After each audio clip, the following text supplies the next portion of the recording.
Tinulugan ako ng aking kasama. Pababatiin ko pa siya sa titi ko family eh. Wait lang.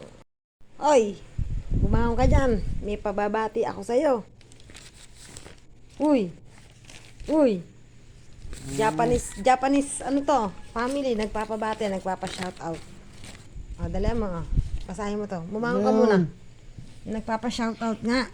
Nangantok na ako. Dali mo. Babasahin mo lang to, nagpapa-shoutout sila. Kasi alam mo na. Bumangon ka, dali mo. Hindi pwedeng hindi mo to babatiin, dalian mo. Ba? Ayan, basahin mo. Bumangon ka, tumayo ka. Tumayo ka, Dine. Dali. Para mas mabasa mo mabuti. Sinulat ko na yan para alam mo na. Ayan. Ayan, babatiin po natin yung titi ko family. Hindi dyan, umayos ka. Doon ka Doon ka at ng ano. Yan. Bilisan mo. Nagpapabati nga yan. Basahin mo yung family. Shout out ka mo. Shout out po sa inyo.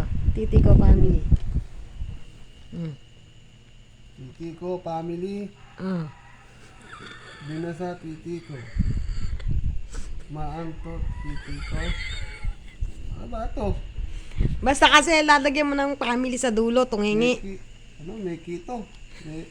May kuto, titi ko, family. Yun. Umpisa mo, ulitin mo kasi hindi nila maintindihan niya masyado. Kailangan malinaw yung shout out to titi ko family, ganun. Shout out. Titi ko, family. Yun. Papa-shout out kasi sila, kailangan nila. Binasa titi ko. May antot, titi ko, family. Ano ba itong mga antot? Lalagyan mo ng family sa dulo. May kito. May kuto, titi ko, family. Yun. Kinamot, titi ko, family. May sugat, titi ko, family.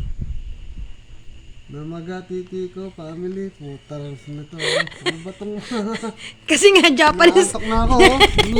Japanese nga kasi pangalan niya. Japanese nga kasi yung kanilang apelido. Puputok may lalamunan. Ulitin mo yung shoutout. Makapangit naman ang shoutout mo. Uy, wag mo akong tulugan. Karagis ka eh.